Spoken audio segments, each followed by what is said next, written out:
Welcome to DGT Live. I'm your host, Johnny Walker. I'm Dead Guy Ty, and this is the show we talk everything The Walking Dead. All right. Well, thanks for joining me as always, brother.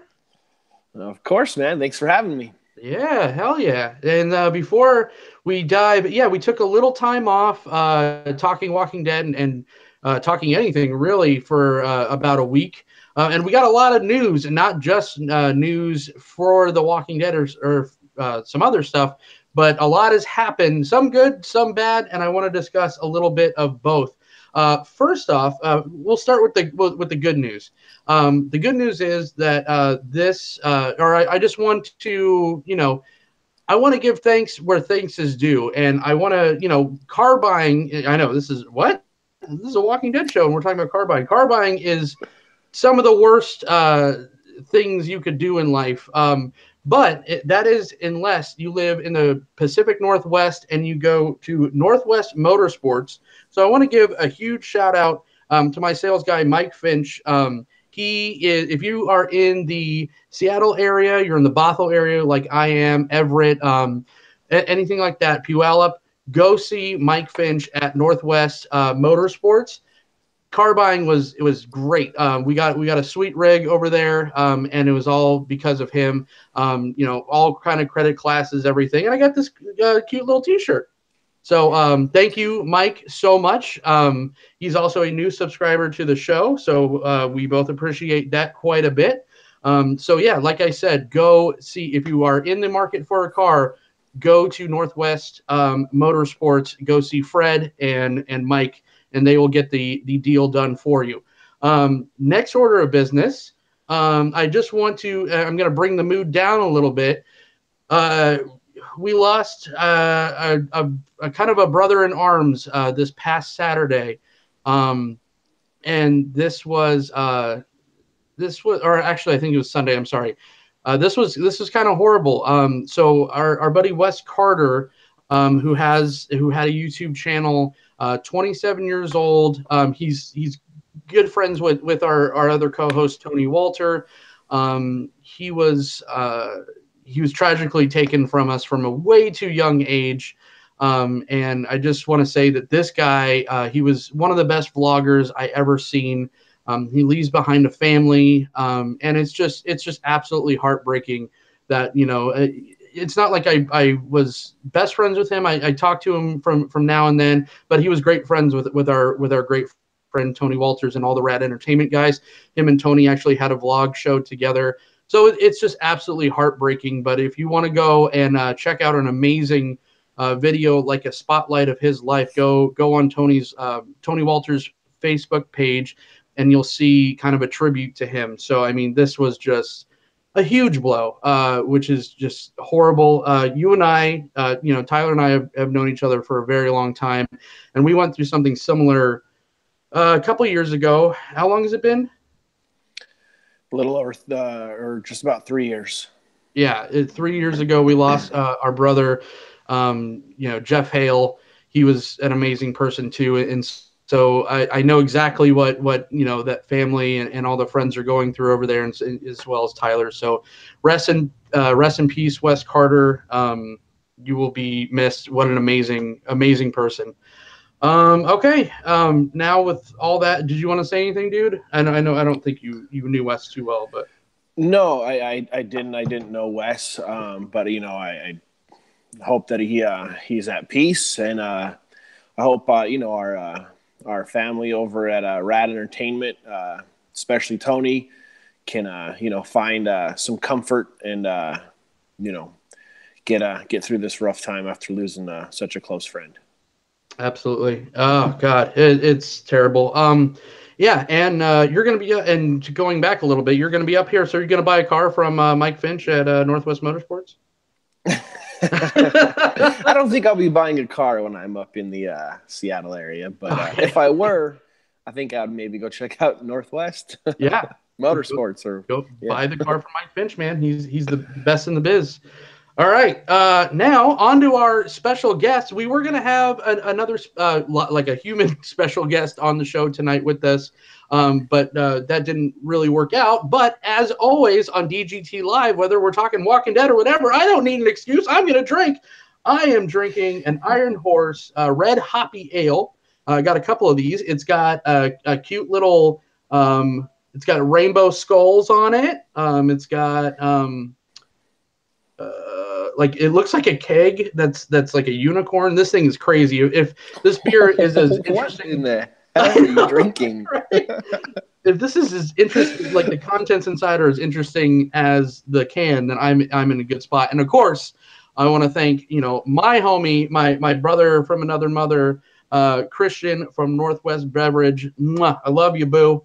Yeah, it's excellent. You guys are getting close, huh? Oh, well, it's just it's a good friend to have. But this is true. You're an awesome guy. I need a Christian.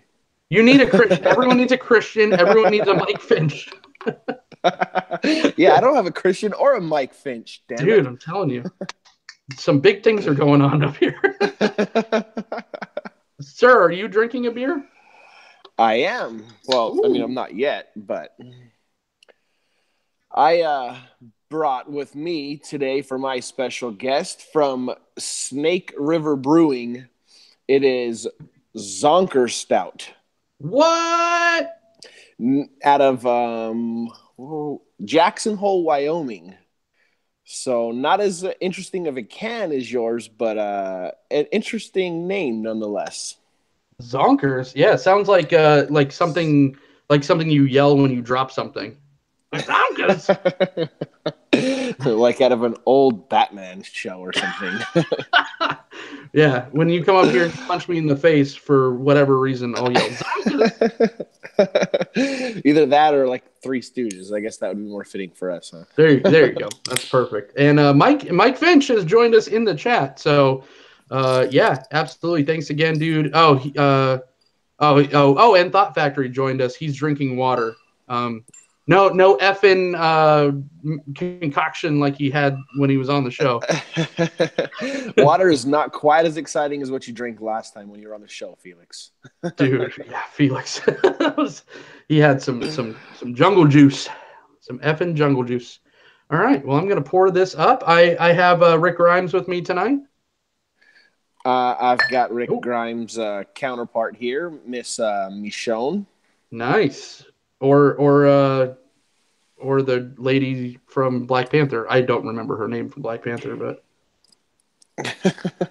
yeah, one of the Walking Dead cast made a major MCU motion picture. Look at that. I know. How about that? Mike says they frown on drinking beer at work. Well, that's a you problem, bro. That's never stopped anybody before. I mean, it stops me all the time. All right. Yeah. It's just you and me, dude. Let's take some time. Let's chew on the beer a little bit, like we used to do. All right, just like the good old days. Good old days when we were in my kitchen and I forgot to turn off the dishwasher. I'm recording on the cell phone. That was awesome. Nice. So Iron Horse Brewery, I have a little bit of. I've reviewed one of their beers on the show before. That was the Mocha Death, which was a little disappointing. I'm not going to lie, but I started with their Kilter's Irish Death, which I absolutely love. Expect some pretty good numbers for the Hoppy Red Ale, the Double Rainbow from Kilter's. So thanks again, Christian. Yeah, hooked it up. This was great. And we'll talk about it more later. How about the Zoinkas? Well, the Zonkers poured like motor oil, just super, super dark. And it tastes like it looks. It's super dark and chewy.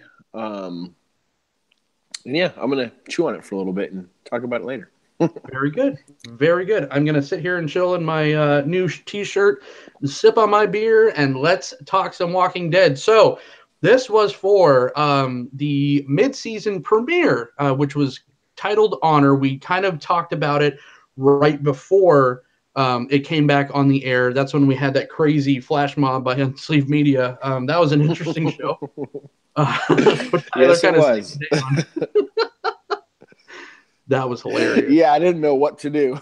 I was like, I don't shut even the know. fuck I don't up. even know what to do. Yeah, that was awesome. But yeah, that was the kind of the, you know, getting us ready for the mid-season premiere. So we saw it, or at least, I mean, you watched the episode, right? I was supposed to watch it. Right. So yeah, it starts off with a you know, kind of a day, the day in the life of Carl, and it's actually the day in the death of Carl, because it was kind of, you know, we saw, I liked that they did this, and I don't know if we discussed this or not. I think we might have. I liked that they kind of went back and showed, and they, like, clear as day, the actual bite happened.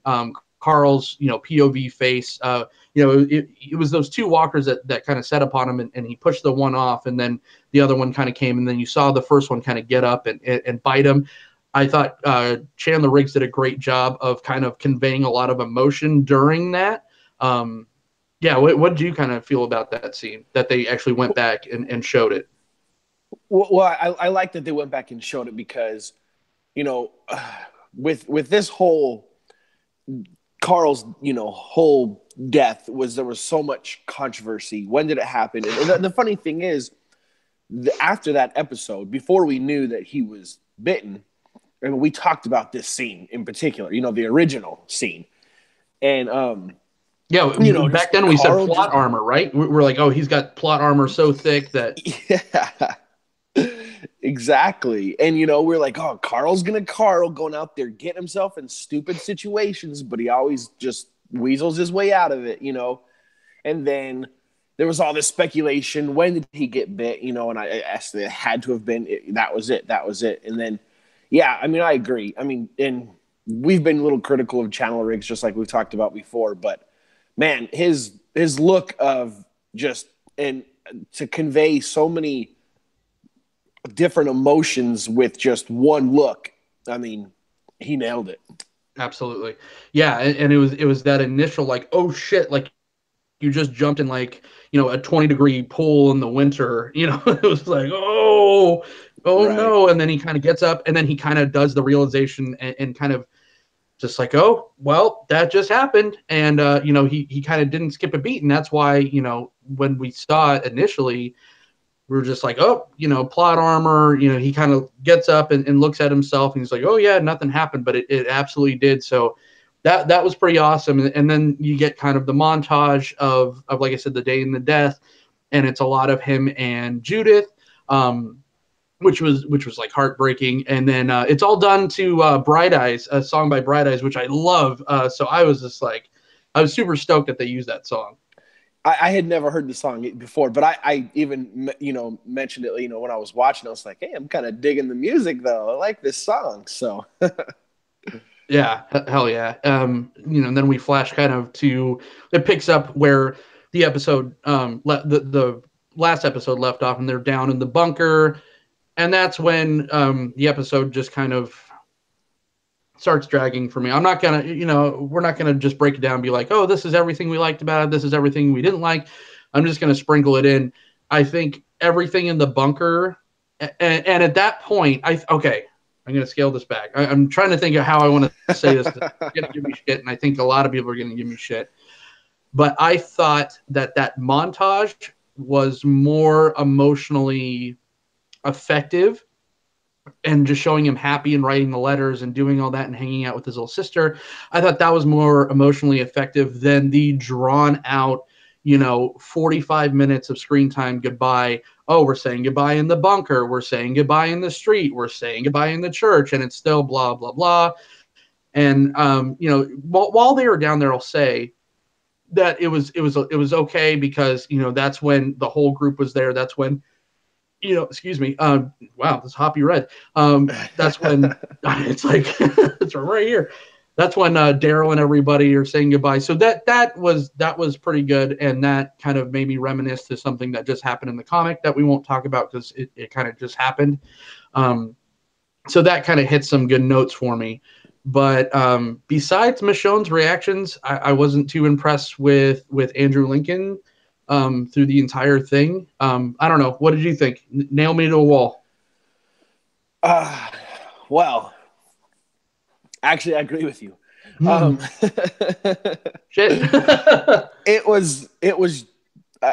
See, here's my thoughts on it. Were now the impactfulness of the happy day in the day of the death, as you called it. I agree, that was far more impactful. Seeing him and Judith and the handprints on the porch, those kind of things I think were definitely more impactful. But I feel that the group, when everybody was there, when Daryl was there, I think that part could have been a little bit more. There could have been more to that goodbye, and then a little bit less of everything else. He got to have, I feel like, a much longer and deeper goodbye with Sadiq than some of the people that he's known since this thing all started. And I think they were just trying too hard to drive home the Carl became the moral compass. Okay, like I think they did a fantastic job at that leading up to his death. They didn't need to try so hard driving it home right now. Yeah, I could not agree more. It was very. You're right. And if they would have left, and I understand why everyone left, because the bombings and all that, and Dwight was just like, no. Well, Dwight wanted to stay there actually, but everyone else wanted to kind of get up and go. I totally agree with you where they maybe could have, if it would have been a little bit more effective, in my opinion, and maybe yours as well, if they would have drawn out the one-on-one goodbyes. If you got a Daryl sitting down with a goodbye, if you got even in Tara, whoever was there, because a lot of the main group wasn't there. Your big A-listers, your Morgans, your Carols, they weren't there. So obviously, your Enids and Aarons, they're not gonna that wouldn't have worked. But I think they could have drawn that out a little bit more. These little one-on-ones and him talking to them personally, especially the ones that didn't necessarily get like letters or whatever, but it was just like, okay, the group was there, the group left, and now it's just them staring at Carl being sick. Yeah, 100% agree. I think they could have definitely spent more time with that, and I think it would have been more impactful than him just talking about, you don't have to carry the gun anymore, you don't have to fight, there can be peace. I can see it. Okay, so, and not to downplay Carl's death, because it was obviously, maybe the biggest death of the show so far. Not a question. Absolutely. But I mean, it's like all of a sudden he gained psychic power. And I can see it. You just don't see it yet. Like he became old and wise. Now understand, you see life and the world differently when you're moments away from death. Yes, absolutely. But I just think I just tried too hard to drive that home. Yeah, they kind of TV showed it a little bit too much. And yeah, let's talk about, now we get the clarity of what Old Man Rick was. We now know that it was all, they totally spelled it out in exposition. He was like, oh yeah, this is my vision of what it could be. And that was a little weird because, we talked about this on the last episode when we were talking about Walking Dead, and Rebecca Herb was with us, and we mentioned, hey, well, Judith was there and Carl was there, and he really was. So that's where maybe the misdirection was, but he did kind of just walk by in like a glancing shot in the future scene, because I think at that point he already kind of knew he was dead. He was just, that was like his kind of image of watching over the group or whatever. But that was baby Judith, even with Gracie's stuffed animal. So the kid that we thought was going to die, and then the kid that we thought was going to survive, maybe that's not true. Maybe Gracie isn't too long for the world then. Yeah, no, I mean, absolutely. I mean, I guess, have to just mimic what you just said. I mean, everything, to the old man Rick images, that whole, the whole time that was Carl's, image of what was to come. And now that you know it, and now that it's all in context, did you like the way they did that?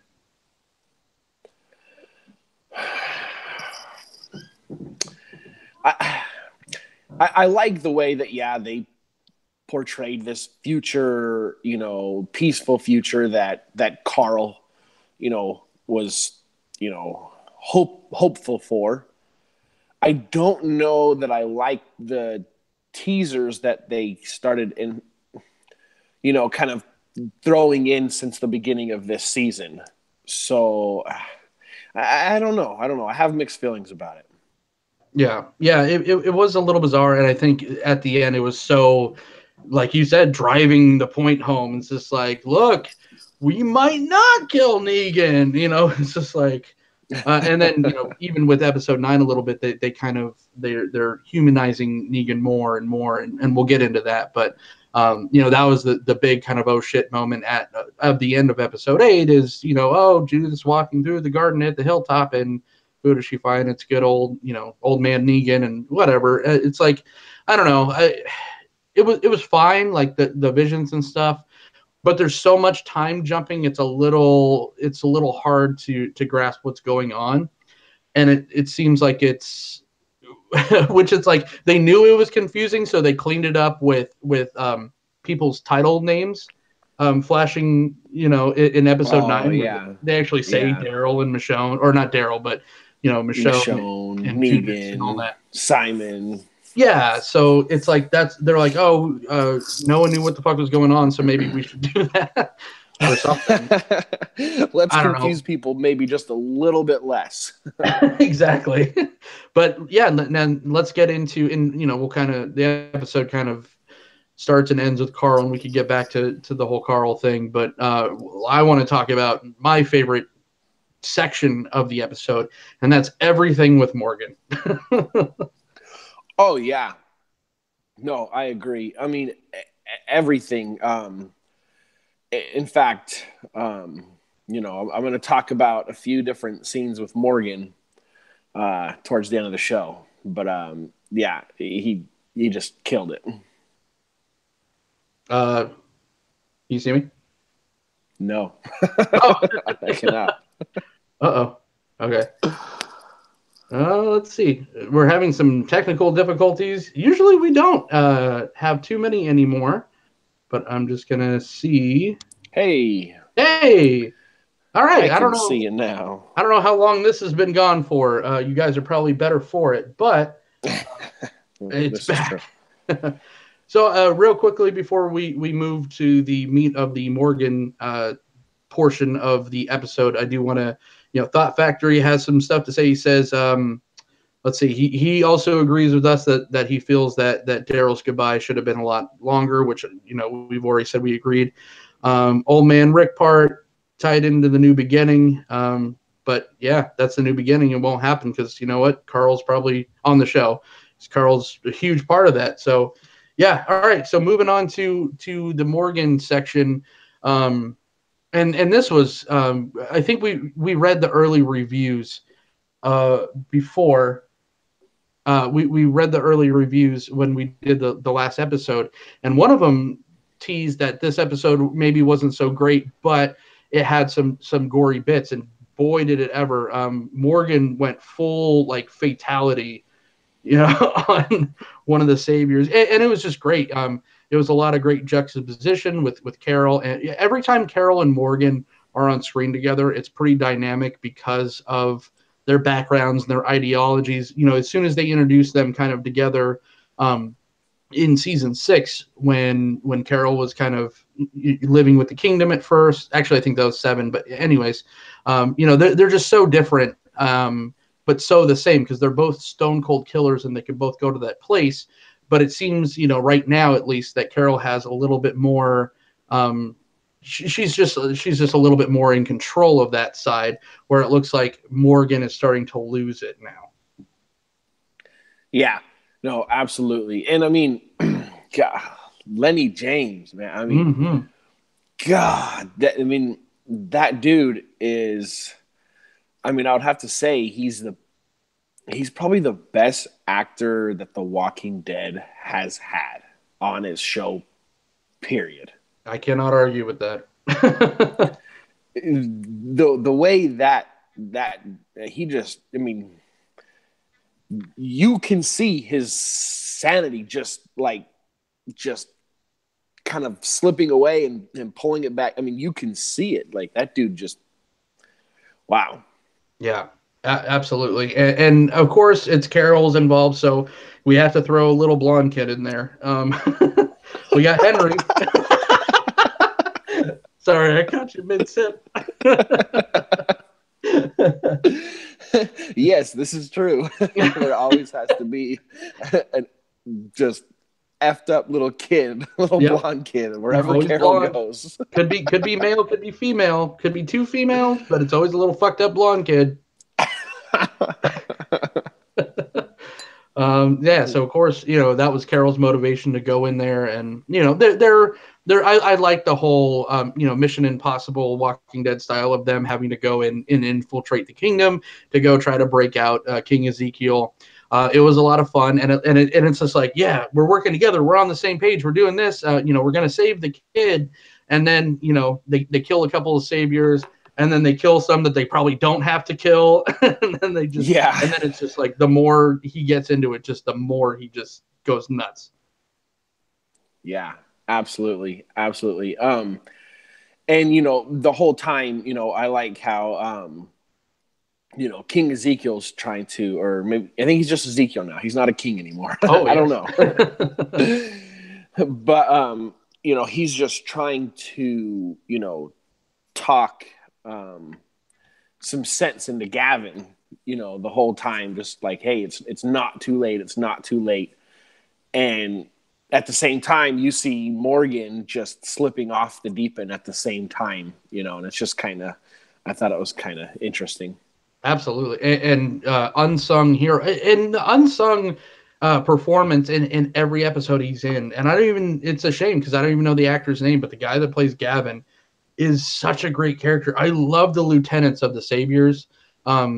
Gavin's he's just like telling Ezekiel, he's like almost pleading with Ezekiel the whole time. It's just like, why the hell did you have to just do this? Like, it's all Rick's fault. I understand, but you and I could have been cool. They're never on the same page, but he just he kind of looked up to King Ezekiel, and he is Alex Scott mentioned this before on the show. He's just kind of the weekend warrior kind of or the the weekend worker for the Saviors. He's good at his job, but he's just like, I just want to get in, get out, go home, put my feet up kind of guy, and that's why he's just so pissed off about what happened to the kingdom. And he's even more loyal at this point than a Simon is. He looks like this kind of lazy lieutenant, but he's actually very by the book. He's just kind of like emotional. And then just, of course it's a TV show. So they all get in the theater, and then it kind of happens. And that was a little bit cheesy to me, where they just kind of pop out of the stage. It's like they didn't secure the area or anything. It's just like they're just in there, and then they just start shooting everyone. That was a little lame to me, but I mean, just Morgan digging into that guy and pulling out his guts. I guess that guy had guts Oh too. my God. Dude, that was just, I don't even have words for that, but it was awesome as much as it was just gruesome and awful, you know? But when you gross out Carol, you've done something wrong. No joke. Carol has done and seen a lot of crazy shit, and she's covered herself with zombie guts and, but yeah, you rip out an alive dude's intestines. Oh, Yeah. looks like we're on the same wavelength. All right. Here come number two. Yeah, but I mean, Carol locked up. Remember that one episode when they're in the satellite, and Carol and Maggie locked up all those saviors and like roasted them alive. So I mean, she's pretty ruthless, but stabbing someone, then reaching your fingers in and pulling out your guts. I mean, that's next level shit. Yeah, that's pretty gnarly shit, dude. But then, yeah, we get to the climax of Morgan's kind of scene, and it's interesting how they are jumping back and forth because obviously it was on purpose. They wanted to show man, juxtaposition has become the word of the show so far. But the two, the dichotomy between Carl's new idea, or not new, but his ideology, more peaceful side, and Morgan descending more into a violent side. So it would show, flashbacks to Carl dying still, but talking about this new way to live. And he even confesses that he killed that one kid from in the prison area. Season 3 or Season 4. yeah, something like that. And then and then it goes back to just being more brutal, and just the savagery and the gore just are ramping up on the other side, and it's just a beautiful thing but the climax is Morgan having to make the decision whether or not to listen to Ezekiel and Carol, to execute Gavin at this point. Because it looks like at this point, Ezekiel's just like, listen, I could probably talk to Gavin. I could probably get through to him. He's kind of a fan. And we don't got to kill this dude. But then the decision is made for him by, like I said before, a fucked up little blonde kid. Yeah. And the good thing about it that I liked about it was that, Morgan had made the decision and he was going for it. Right when he gets up to go for it is when you see just the staff. And, that was a little, I mean, he's a little kid with a wooden staff. It wouldn't go through a grown man's neck like butter. Right. But nonetheless, it was pretty cool. Especially at an upward angle too, right? It's just like, Right. maybe if he was facing downward, the momentum or whatever, but the trajectory was all wrong for that little twerp. Yeah. It's like, it's way up here and it comes straight at him, and then there's like little Henry standing there. And then the look at his face, just kind of like, did I do good? Did I do something bad? Like, Right. He didn't quite know what to expect. So at this point, are we just chalking this kid up as another, just victim of circumstance, hanging out with Carol like all the other poor little children, or are we, this kind of looking ahead, and are we thinking that maybe he's going to be the new Carl in some of the new world stuff? I think he's going to be, I don't know if maybe quite the new Carl, but I think he's going to be a badass. So you think he'll stick around for a while? Yeah, I don't think he's that fucked up. I think he's just fucked up enough to be a badass and survive in the apocalypse. Sure, and he, which was cool because if you look at him in contrast to Sam, who died in No Way Out. Carol was teaching Sam trying to teach Sam how to kind of grow up and survive, even though that kid didn't have a chance because he never saw the outside walls of Alexandria when all the shit was going down. So, she lost him to just being, a complete wimp. He couldn't handle it. They had a clear path out, and he just kind of freaked out and then got eaten right then and there. On the other side of that, there was, what was her name? Liv or Liz or something? Lizzie? Lizzie. Lizzie. Yeah, look at the flowers, bitch. Yeah, that one.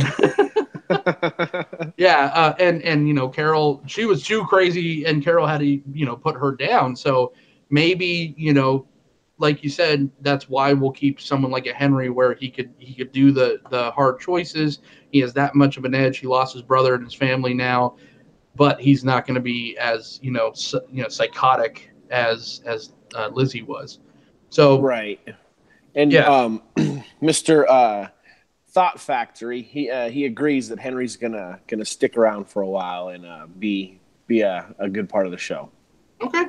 Yeah, I would like to see a little bit more, children involved. It just makes the world feel a little bit more real. I don't know. Maybe the zombie apocalypse, happened tomorrow. All the kids would probably be the first on the chopping block because they're the more defenseless ones. But it just seems like it's just a little bit more real if you mix it up with ages and all that. But okay, going on to the end of the episode. That's the final goodbye. And this is when the episode kind of woke up for me a little bit, at least Carl's side of it, because the ending statements he made. I like the callbacks to the earlier seasons, where he's talking about the prison and he's talking about just some prior things, and then he is the one to ultimately end himself. How did you feel about the scene? Yeah, no, I agree. I think if they could have skipped all the middle stuff when they were down in the tunnel, and the ending, his last, little part there with Rick and Michonne, I thought it was pretty good. It was emotional. It almost, wanted to make you get, a little choked up. But and then just how he did it himself, and you just see Michonne just flinch when it happens, and it was. I don't like that we never saw, and it's going to sound morbid, but I don't like the fact that we never saw dead Carl because of all the all the skeptics that thought, no, it didn't really, okay. I'm like, okay, when he did it, I'm like, okay, now everyone who was skeptical can just, be quiet because Carl's dead. He's not immune. He's not anything like that. He's dead. But we never did see dead Carl. We saw him in the sheet while they were about to bury him. I mean, we didn't see him, but right. Tyler needs to see a fucking body. He doesn't believe it until he sees the gut, the brains all over the church floor. That's right. No, no. I mean, I believed it the whole time. I've been saying the whole time, no, Carl's done. He's dead. Yeah. I just want it to. I don't want the Morales factor to come back. Yeah, if Carl comes back and he's half eaten, he's got the missing the eye and now a bullet hole. A little ridiculous. This kid is Jesus. Yeah, he's the new Messiah. But yeah, that's the episode. Oh, and then it was the shot heard round the world, or the scene rather. After the Negan thing, we already talked about that. It's who cares? I feel like that was just kind of a cheap blah blah blah, a throw in, oh, there's Negan. That I know that's what Carl meant. It didn't mean that it's happening. Didn't mean that it did happen. It's okay, right. We drove the nail home. We know what he meant. We got to spell it out. But I'm talking about the scene where, the red-eyed Rick, you talk about time jumps and everything. This is going back to another scene that everyone's oh, is this in the future? Is this in the past? What is this? And it's Rick it's the last shot of the episode. It's Rick sitting up against a tree with a stained glass window hanging, and it looks like he is injured on his torso. It actually is in the exact same place as Carl's bite. And a lot of people were saying that it looked like Rick had a butcher knife through his hand, but actually, later on people actually zoomed and looked at it, and it just looks like Rick's hand is sitting by his holster, and kind of like Carl's gun or whatever, whoever's got, maybe Rick's gun is just kind of sticking up. So I don't think it's an injury to his hand, but Rick is definitely injured on his torso and he's bleeding. And everyone freaked out about this. Everyone's this is where, Rick loses his hand, and this is this, and this is that. What do you think that meant? And obviously it's going to be important. Otherwise they wouldn't have closed this impactful of an episode on that shot. Yeah. I don't know. I mean, like you said, he's definitely obviously injured. There's, it's, right, like you said, almost right where Carl got bit. right on his, rib cage, kind of, right there. I don't know. I can't. I don't know what to. I don't know what to make of it. Yeah, it's just like I said, it's gonna be something because otherwise they wouldn't have showed it. Is it maybe it's not something huge because maybe it is something like a flash forward, like a Carl's Carl's vision kind of thing, but in a different way. I don't know. I've heard some people say that this is going to wind up being the last scene of the entire series. That seasons down the line, or with how the show's going, a couple seasons or one season down the line, this might be your series finale shot of Rick. We'll find out that Rick's mortally wounded. Maybe Shakespearean. It'll be Shakespearean. Rick will get bit in the same place as Carl. Who knows? But yeah, I mean, they showed it for a reason. But I'm not freaking out about it like the rest of the internet is. But this episode, just wrapping it up, I think it didn't have. I think it was already kind of. It already had way too much expectations attached to it because it was the series opener, or it was the season mid-season opener, which they've had phenomenal mid-season openers before. No Way Out was one of them, from season 6. And this one, it did Carl's, death live up to everything? I don't think it did. There was some things they could have done better, which we've already kind of stated. I thought the Morgan stuff was riveting, and that set him up so well for the crossover with Fear the Walking Dead, which I'm going to talk about a little bit later. But I don't know. I'm just going to rate this one already. I'm going to give the season opener, episode 8, honor probably like a 3.7 out of 5. The funny thing is that's kind of where but obviously I can't go 3.7. I'm OCD, so I got to go 3.75. But yeah, it was a good episode. It was a necessary episode. It answered some questions. It had some, emotional aspects. It was impactful because now not as impactful as Carl's when we first found out about Carl getting bitten, because I feel like Carl died in the season finale. Absolutely. He died in the premiere, but the shock value is in the finale. Absolutely. So the impact of him actually dying in this episode wasn't there. But all in all, it was a good episode. It wasn't my favorite, but it was a good episode. Yeah, and I think it was season 5 where I'm pretty sure season 5 with Tyrese. Because they kind of left it on a cliffhanger, and then they came back with Tyrese dying in the season or in the mid-season opener. But Tyrese isn't Carl. Carl is, for all intents and purposes, he is the future of The Walking Dead, and to have that kind of like hanging around, and you said it perfectly. It's like we got over his death during the break because it happened so long ago. So for them to just draw out that scene for so long, just speaking for myself, I was a little bored through this episode. I don't tend to check my clock often watching The Walking Dead. This one I was a little bit, not when Morgan was on there because fucking A, right. Weapon X. But all the Carl stuff, I was like, okay.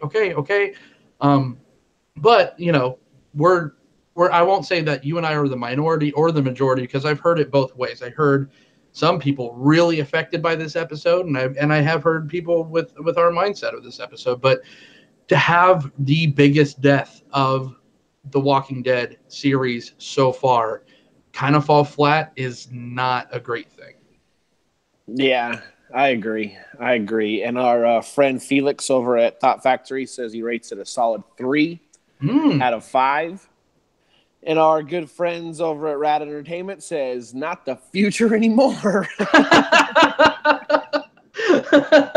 I wonder who wrote that. Yeah. Oh, that has Tony Walters written all over it. Yes, it does. Yeah, absolutely. Yeah, he's absolutely not. Or we get a fucked up blonde kid. But let's move on to episode 9. That is the Lost and the Plunderer. And I'm just gonna say, spoiler alert, one of the best fucking episodes I've seen of The Walking Dead in a very long time. Go ahead. Wow. Wow. Yeah. Okay. No, I liked it, but I think you might have liked it more than me. Okay. All right. So okay. So it did the whole Pulp Fiction thing, like we discussed before, where it had just kind of the flash of the name of whatever POV character was coming on. Um, and the first one was, I want to say, Michonne or Rick, right? The first one was Michonne, Okay. I believe.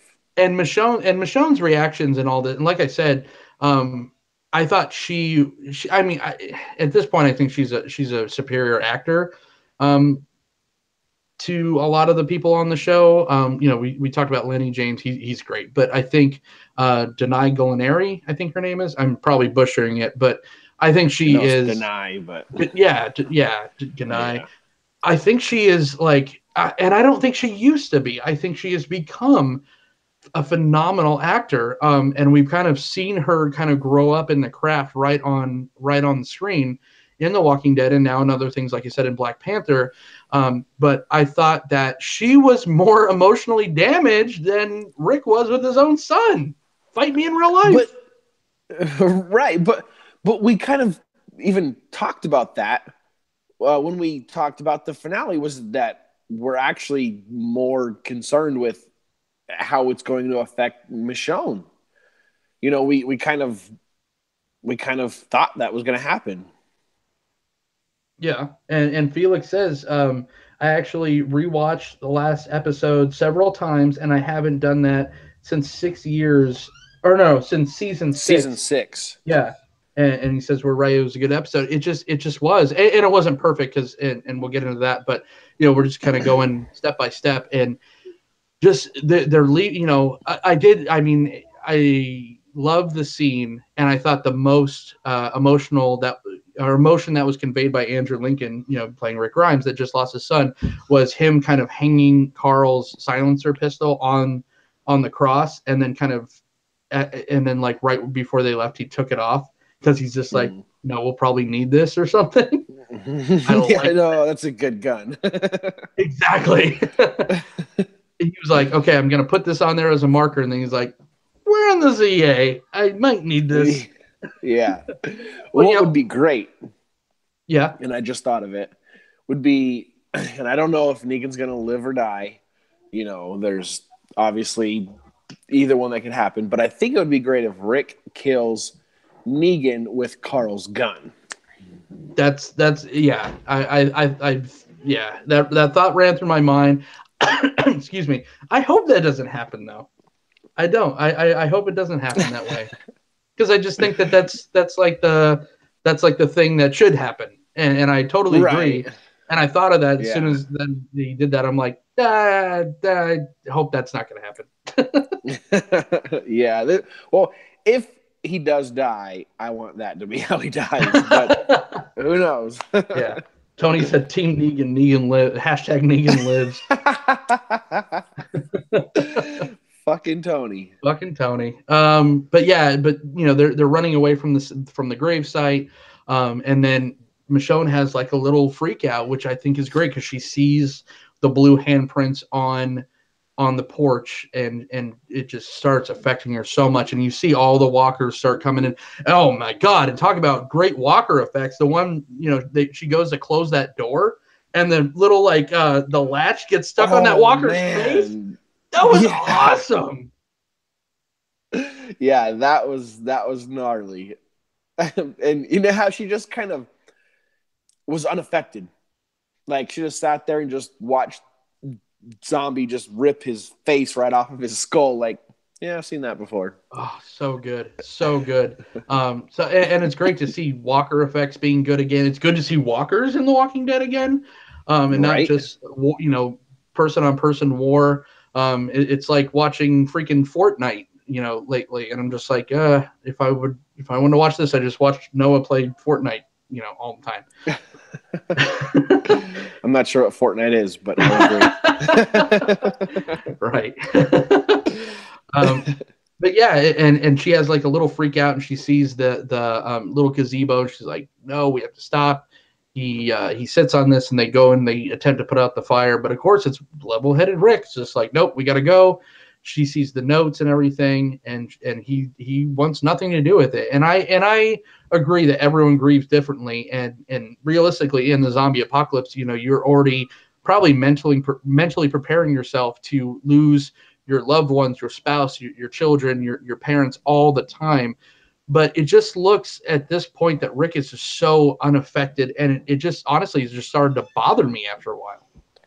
Yeah, I kind of thought the same thing. I'm watching. I'm just like, I don't know if maybe it was just me expecting to see more of a reaction, but I'm now that I hear you, saying the same thing. Yeah, I mean, he was just kind of. I mean, he right at the end with his conversation with Carl in the church, he got a little emotional and cried. But then, yeah, I'm just like, dude, like, man, if I just lost like my friend, I would be more upset than this dude is from losing his son, Yep. So I agree with you absolutely. Yeah, and it almost again, it took me out of it a little bit, and I just found myself getting a little annoyed with him. But I think the next one did it jump to Simon already, or well, actually, No. I just want to save Simon, even if he's next, I want to save him. I want to save him. So good. But I want to jump to let's just get Enid out of the way, and I think she was next chronologically, anyways. What is it about this fucking show? I'm gonna do an old school John rant right now. What fucking is it about this goddamn show that it just like anytime they're on the Oceanside set, everyone, even good actors at this point, forget how to act. It happened to Tara. Tara got on that stupid set, and I hated her. I hated Tara. Tyler as my witness. I fucking hated Tara for so long. And, she's other places now, and I'm like, okay, you know what? I'm forgiving Tara. I'm coming around on Tara. Even a great actor like Ross Marquardt, who plays Aaron and Enid, they look like they're on day one of acting class in fucking freshman year, and I couldn't stand it. I hated everything. I hated everything again with Oceanside. Big surprise. Walking Dead. What the hell? Burn the set. Kill all the Oceanside people. Forget it. Like, it's so stupid. And it even ended with like a fade to black with Aaron, with Enid walking away to the car and Aaron just kind of looking off into the thing. Oh, I'm not going back there, but I'm gonna stay right here. And then he like hunkers down, and then it fades to black. And I swear to freaking Beelzebub that he almost got up before the camera was even off. I was just like, what the fuck? I hate everybody at the Oceanside. I think I just had a stroke. So, John, how do you feel about Oceanside? Because I think you're holding back on us. Tony said he always hates Tara. No, but I mean, come on. I mean, it was blaring, right? Or is it just me? No, I thought it was pretty bad too. And I like Enid, and I wanted that part to be good, and I wanted like she's like trying to give this speech that's supposed to be meaningful, and I'm just like, and then all of a sudden, nope, they live. I know. What? So stupid. They just went outside for an hour to deliberate. They had a whole little fucking stupid makeshift trial, and they came back, and Aaron says 2 words, and he says, and then she just goes, yeah, they live. What? Yeah. No wonder you're fucking wiped out. Yeah. Right. But I mean, I liked how they were running around with spears. I did like some of the Oceanside scene. I'm not as pissed off as you, but I agree. It was just kind of it was kind of flat. It was kind of okay. At least But Natania's dead. Yeah, this is true. It's a stupid name. But Tony brought up a good point that Rick is in war mode now, so that he doesn't have time to, to cry or to be, mournful. And that is a valid point. I mean, he's in war mode, but I mean, God, it's your son, Yeah. but it's a good point. It is a good point, but it's like, what do you fight in the war for when you're a father? Fathers are very rare in this situation. So you lose your child, the person that you're fighting this war for. Yes, Judith, but she ain't yo as yo.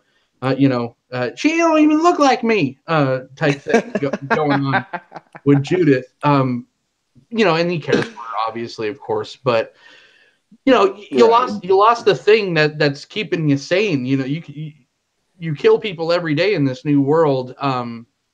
I don't know. I can see where he's going with it, and I could see your point, but I don't know. It just show a little bit more in my opinion as far as that goes. But yeah, it's just the ocean side, man. Like, and what is last thing I want to say about last question about the ocean side? Then I got to move on before I literally die and start bleeding out of every orifice. What's his thing? Like, who cares? He wants to bring the spear women with him. Like, why is he still there? Why? Like, Enid's just like, okay, this is a lost cause. This is dumb. Like, just let these stupid people die with their sticks or not, because they're still there. That was more than I was expecting them going back to. We talked about this with Dan, Tony, and Rebecca on the last episode where we talk Walking Dead. Is we're like, oh, what do you think? How do you think the Oceanside's gonna be affected? They took all their guns. They took all the militia, and they were fine. They didn't skip a beat. They just made little, like, everyone, started going to the Church of Morgan and had, sneaky poles. But it fucking worked for them. So, okay. But you really need that? It's like you're going to put, maybe Operation Human Shield, you put that up, on the front line against the Saviors. But I just don't fucking get it. Why Aaron even thought to want to stay there. It is beyond me. Yeah, they already took all of their guns. So you have there's 5 soldier chicks in this camp. So you're doing all this work for 5 soldiers. Right. Yeah. And children. It sounds harsh, but that's not going to win you the war. No, I mean, you look at this camp, and as you have your handful of soldiers, the rest are, they're folding laundry and picking crops. They're why is Oceanside so important? Yeah, I thought the same thing. It'd be different if they had an army, if they had weapons, if they had something besides 5 chicks. Yeah, pretty much. Okay, Oceanside done.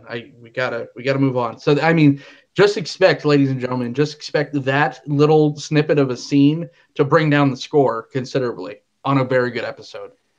But going into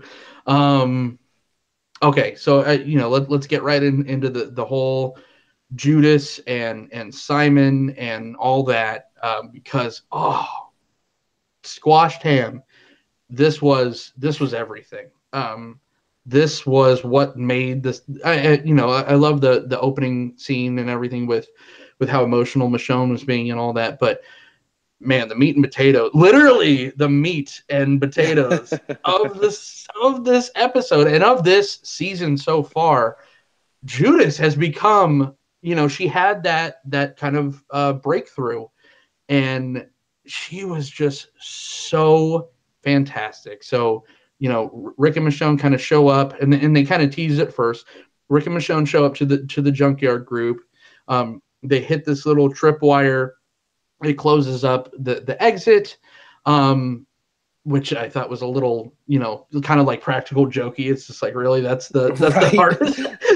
You drop 5 pans. I think they're okay. Like the bucket of water trick, from Saved by the Bell back in the 90s. Yeah, a little, pie in the face right when they walk in the door. Gotcha. You know, little Simon, you know, Stephen Ogg, just like this. Gotcha. So yeah, that didn't work very well. Needless to say, you know, they kind of teased that. They showed the blue paint on the ground. Man, but let's really talk. Oh, before that, it did the Negan thing, and I don't want to you know spend too much time with this, but I did like this interaction between Negan and Simon because it really showed Simon flexing against Negan, and like we said before in the last episode, Gavin was that kind of like he looked like aloof, but he was he played by the rules. He was definitely Negan, like Yeah. Eugene and the others were.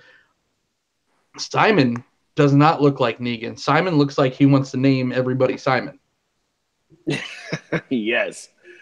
I mean, he more than just slightly challenged him. And I loved that scene.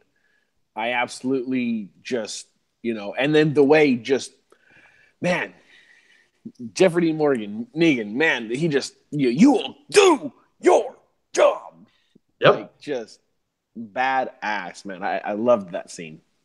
Oh, it was Stephen Ogg was just so fantastic. Just sitting down and Negan's going through the rhetoric like he's talking to one of his anybody's. He was just telling him what to say. We save people and we do this and we do that. And that's the shit that works. And then Simon just wholeheartedly looks at him in the face and goes, yeah, it does, but not lately. And I fucking cheered during that part. I thought that was amazing. Oh, yeah. Stephen Ogg is he's such a menace, and he's such and he goes comedic really fast. And hey, you know, I heard he went for Negan, and I know he doesn't look like him at all, and whatever you want to say about that, but that's what I kind of imagine Negan being. Simon is that menacing. I'm going to smile in your face while I'm stabbing you in the dick. Absolutely. And I mean, we've talked about Simon's character a lot. And I think we've even mentioned this, which is something that Tony just said. He asked, do we ever get the feeling that Simon used to run things before Negan showed up? And we've mentioned that before. So, and I don't remember, who was it you? I think it might have been you that brought that up. I think it was you, actually.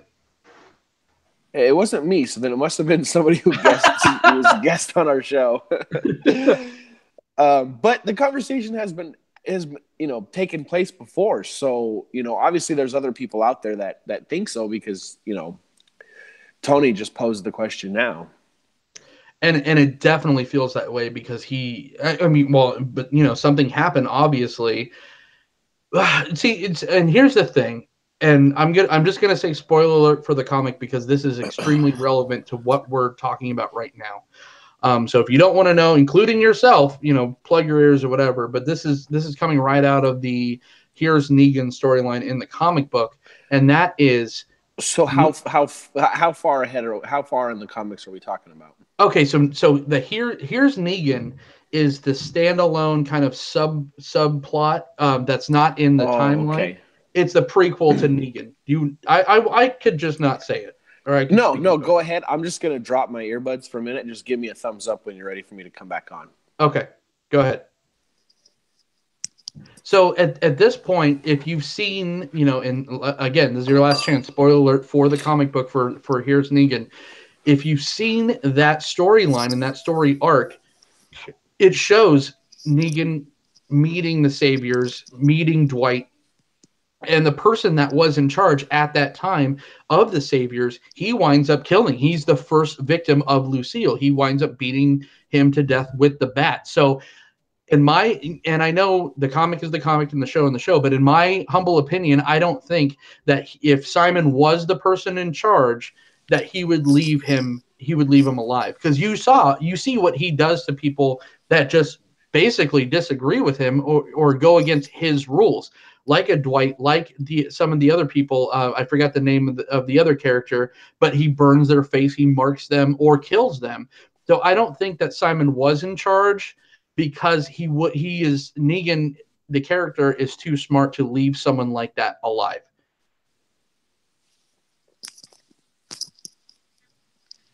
Okay, All so we're going to right. bring Tyler back. I am done breaking that down, whether I'm right or not.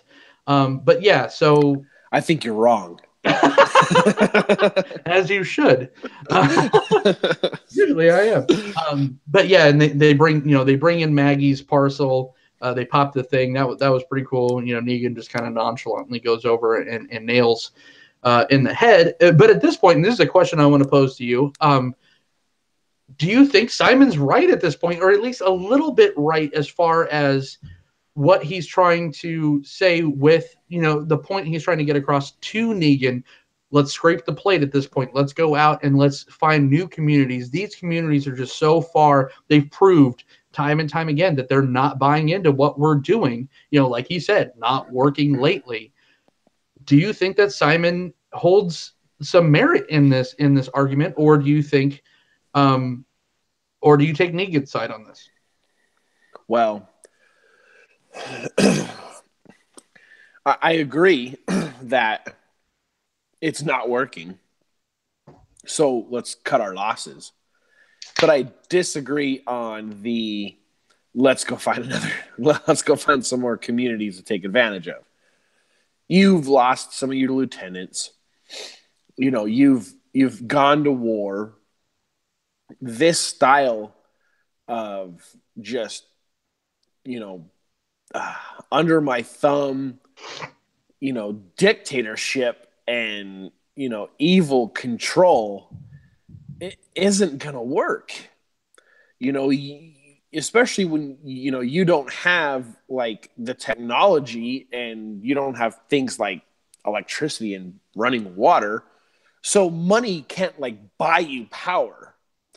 They can't buy you the weapons and the armies and everything to defend yourself. You only have your ability to convince and lead people, which we obviously, Negan has a strong ability. But that can only get you so far without money and without, modernization. So I agree. Let's cut our losses and let's freaking take a hike, but not let's go find another community or two to freaking take advantage of. Absolutely, and at this point, the big point of Negan is trying to make that I will agree with. At this point, this is the world that they live in, and humans have become such a rarity, and so they are such a commodity. Whether they be, you need workers, you need agriculturists, you need doctors, for fuck's sake, you need soldiers, you need all these things. So that's where I think Negan has a point. But with that being said, as you stated, these communities have shown that they will not conform. And Negan is so stubborn and thinks his shit doesn't stink so much that he is unwilling to have this democracy. He only believes in this dictatorship because he is the big swinging dick of the zombie apocalypse. So I could definitely see both of their sides, but it's going to make a real interesting conclusion to that storyline. But nevertheless, he sends Simon off to the Garbage Pail Kids, and Simon's only looking for some remorse. He just wanted to hear a heartfelt apology and that there was some remorse. That's all he wanted. Maybe he just wanted her to mean it. I mean, and I love the callback because if you notice, like I just love the character so much. Simon's character, he loves fine art. Like when he went to the hilltop, he was appreciating, and I think he took Gregory's picture off the wall. And so he's like going around and like looking at the trash, and he's just like, "Hey, that stupid little cat picture and that cat sculpture. That's all right." I did not catch that. I didn't get that. That's good though. I love it. He's just such a complex character, and he hasn't even had that much screen time. But he's going around, he's looking at all that stuff, and then he seems like he's ready to deliver the message. And at that point, I saw the trailer, so I knew he shot at least one of them. But I mean, it looked like he was about to leave and not kill anybody. So I'm like, huh, this is a little bizarre. And then, she just straight up cold cocks him. She breaks her Judas character, and just start, she's, I am remorseful, you son of a bitch, which is great.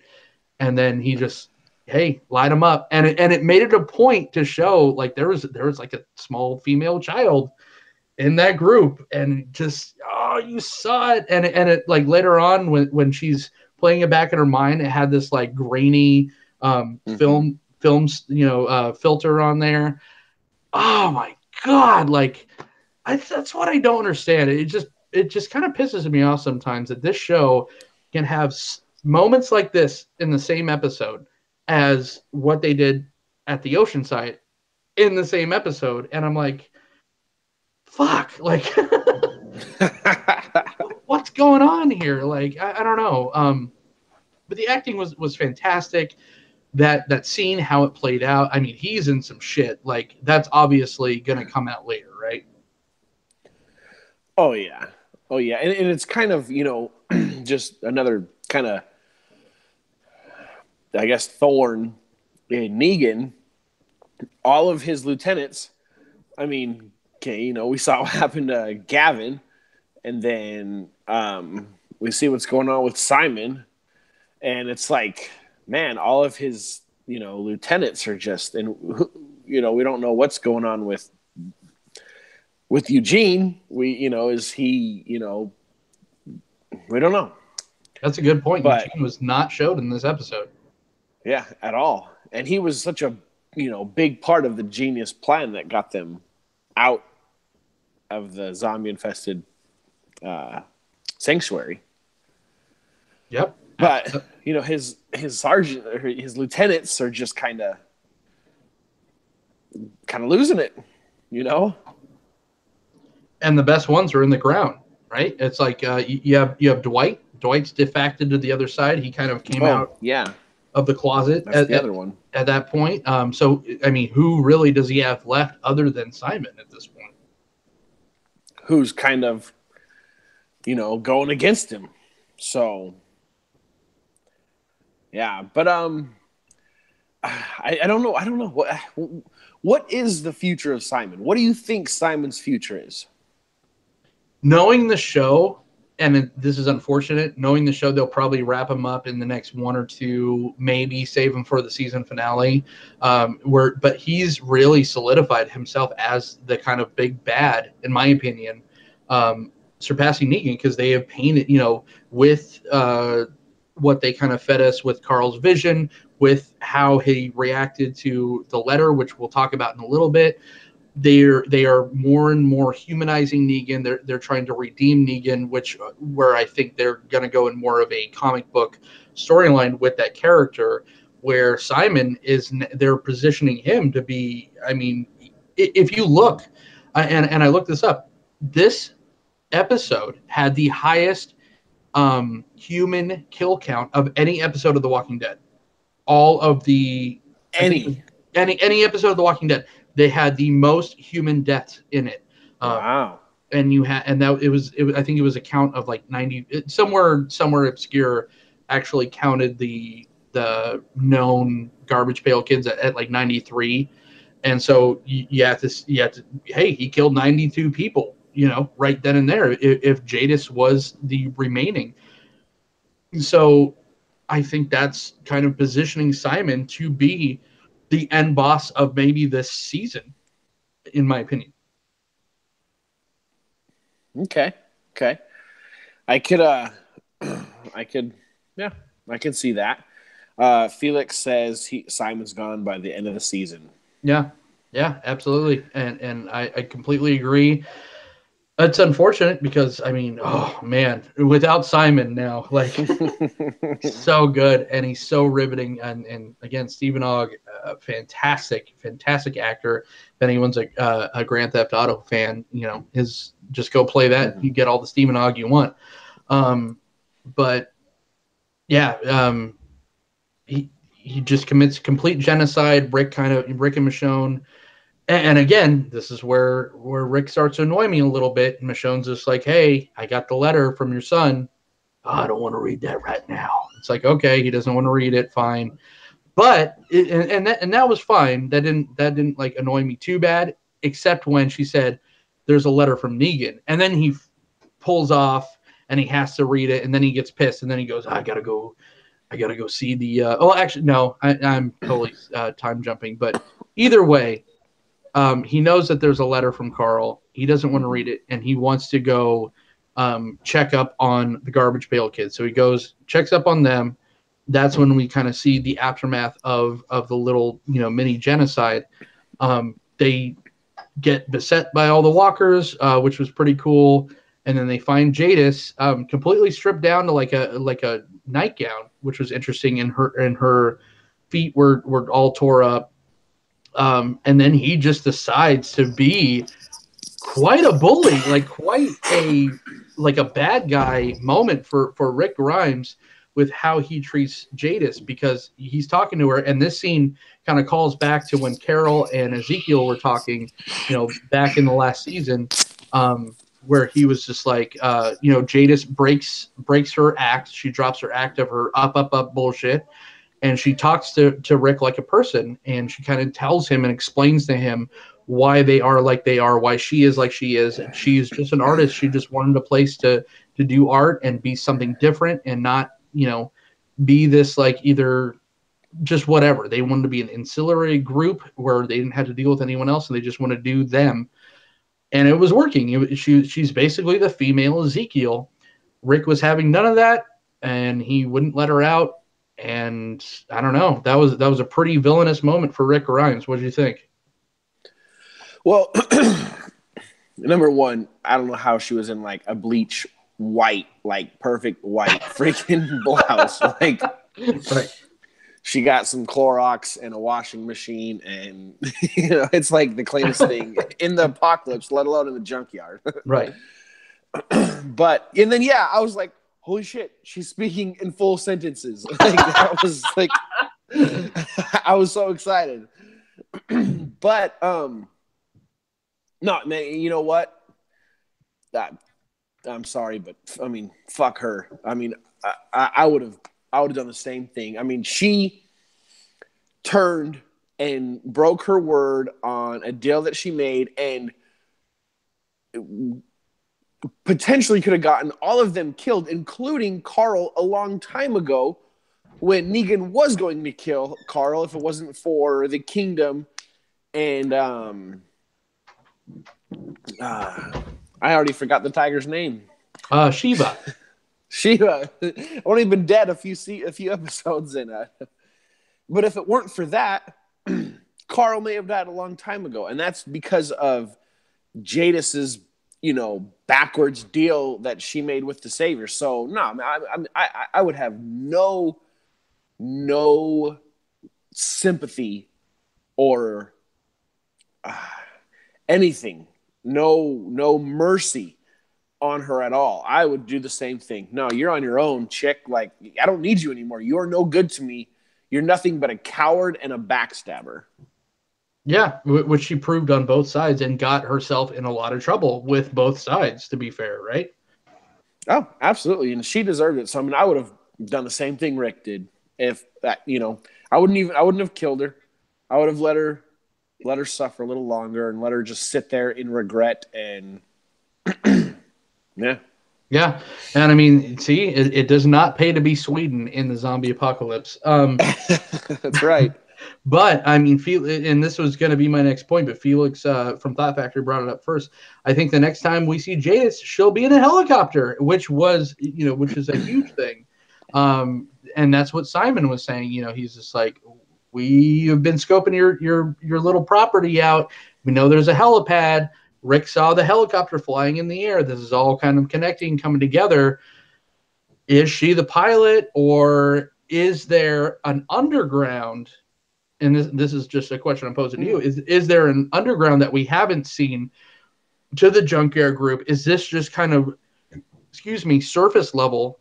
Is there a whole freaking community underground or something? I hadn't thought of that. Wow. That's a possibility. I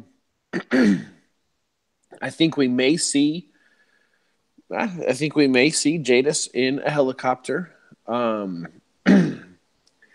don't know.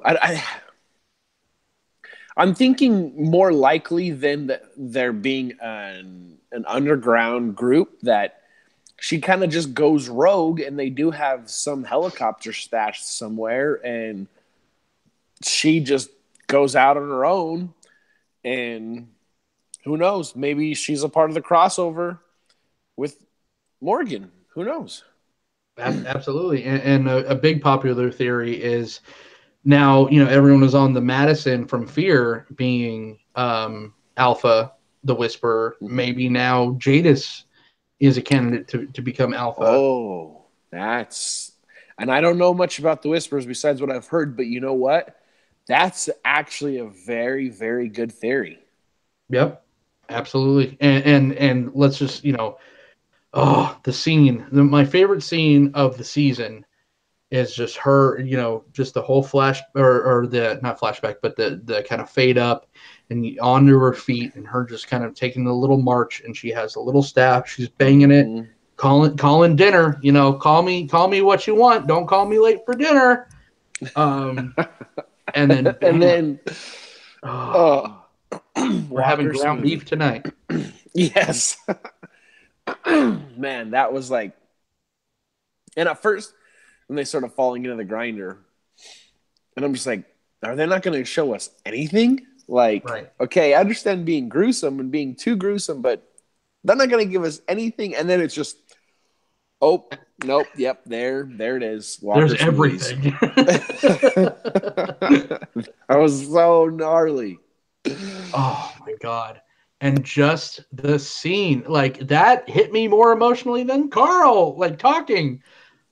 Her hitting the thing and just watching her buddies walk one by one, single file line, and just falling in the meat grinder. And then they did, like we mentioned earlier, with the flashback of the like the kind of grainy, like you're watching like a newscast of people getting shot and their faces and their emotion of actually being shot. Oh my God, it was so good. And I'm not even saying the CG was perfect, because it actually, like when the walkers were hitting the grinders, it kind of looked like I Am Legend. There was one part that was really bad, but it's, I mean, it is what it is.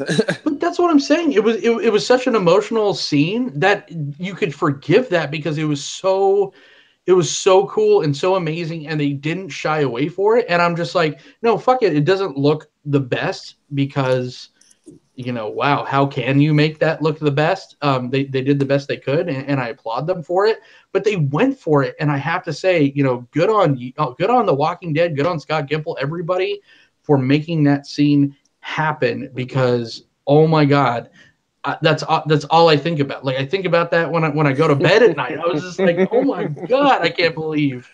And it happened, and it was emotional, and it was great. And it was an iconic shot of her laying down next to it afterwards, and they kept flashing to the end of the conveyor belt of all the meat slopping off. And I was just like, what am I watching right now? This is not even this is above what this show is. This is just cool. Like, I don't know. I just loved the hell out of that scene.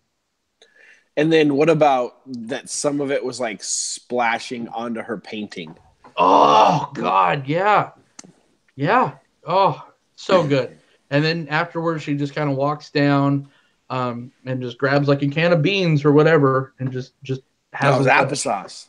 Applesauce, yeah, applesauce. She has lunch. I'm just like, fuck. I love this chick. I love her. Like, I hated her at first, but she's just so good. Oh, so good. But did it end on anyone else, or did we cover everything in this episode? We might have missed somebody, but they did the Michonne, the Negan, the Simon, the Enid, the Jadis. I think we covered the meat. The big, yeah, there you go. Literally. We covered the meat. That's what you all came for. You guys just came here for the meat. And you thought you were just going to get dead guy time, but we talked about, zombie. I'm still trying to push the nude show, but he's not on board, ladies and gentlemen. Not yet, but I mean, Right. you know. Mostly gentlemen. All right. Well, the Lost and the I don't even remember how it ends. I think it was okay. I remember a little bit. And we can't not talk about this. It's the end where Michonne tells Rick that there is a letter to Negan. He reads it. He calls him up on the phone or the radio or whatever. And they're just having a conversation. And at this point, I have to say, is Jeffrey Dean Morgan's finest performance as the character of Negan. This as well as his introduction, because I think he did a phenomenal job with the initial lineup. I'm never going to take that away from him. I have a lot of problems with Jeffrey Dean Morgan as Negan, but his introduction and this scene are not one of them. He played a genuine fatherly emotion, emotional. He had emotional reaction rather, like he lost a son. Mm-hmm. And the whole time, Rick Grimes is just being a petulant little fucking asshole and being like, I'm just going to kill you. Not listening to anything Carl's saying, not listening to Negan, even though Negan's kind of, he's like, oh, it's your fault. It's your fault. But I mean, he's not wrong. He basically called Rick out with being so obsessive that he lost track of what was really important. And he was genuinely upset. Negan was, and which plays it into his character perfectly, especially if you read the Here's Negan storyline. And it was a great scene, except for it was like a 50-50 scene for me. Everything that Jeffrey Dean Morgan, his reactions and everything were fantastic. Rick Grimes, I'm not even going to fault Andrew Lincoln because it's probably not even up to him, but Rick Grimes, he was pissing me off. I agree with you and I disagree with you. Okay. I agree with you. I love the freaking scene, but I love the entire scene. I love the whole interaction. Anytime Rick and Negan interact, it's gold. Like I love it every time it happens. When they got into a fist fight in Alexandria at the first half of the season, just every time these two interact, man, it's fucking awesome. But I agree with you, man. Negan's reaction to the loss of Carl, and he's just like, man, I had big plans for that kid. Like, and he's just upset. And then, he called him the future. Yeah. As Rick's talking shit, on the radio, Negan's like, how did it happen? Like, he's like, just, he's, like you said, he's almost like a father. But I love that whole scene because, as much as we saw a lack of emotion from Rick, we seen just kind of some lack of level-headedness, in that conversation. And so I love the whole freaking thing. I love that whole conversation. You weren't annoyed with Rick in the least bit? No, I wasn't at all there. I love the whole freaking thing. All right. Fair enough. Yeah, and that was pretty much the end of the scene, end of the episode. So I have to say, the Lost and the Plunderer, if I were to rate this guy, if we were to put lipstick on the pig, as we say here, man, I would give this a good 4.3. I liked this one a lot, and I definitely my favorite of the season. But there's some, there's some upper echelon episodes that this thing, couldn't crack. But man, everything with Jadis was so riveting. Everything with Simon was fantastic. Jeffrey Dean Morgan as Negan was great in this. But on the conversely, Rick, Andrew Lincoln with the reactions kind of bothered me a little bit, and everything the Oceanside really brought it down for me. But despite those things, if you took this out, this was a near perfect, like almost artsy episode. It was just a spectacle to watch, and I appreciated the hell out of it, and I loved the ambition of this episode. Okay. That's fair enough. I mean, I agree with you. It was a good episode. And yeah, it was like artistic in a way. But I don't think it was well rounded enough. Um, it to me, a perfect episode or a great episode has to be, in my opinion, well rounded. It has to have a little bit of everything. Now it was a solid episode, but I can't go higher than a 4 on it. So I'm just going to go with an even 4. Good episode, but like I said, I mean, it didn't give us as fans everything we want in an episode. So even 4, I mean, good episode. It's building up to what we're going to see towards the end of the season and be left in a cliffhanger. I thought we'd be done with All Out War by the end of the season, but at this point, I just think we're going to be barely getting started in the second half of All Out War by the time the season ends. But 4 out of 5. It wasn't the worst, wasn't the best, but it was definitely on the upper side.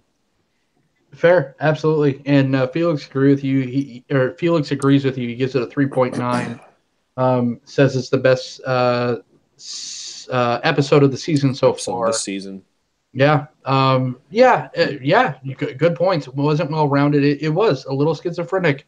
It had great points and it had real high highs, real low lows.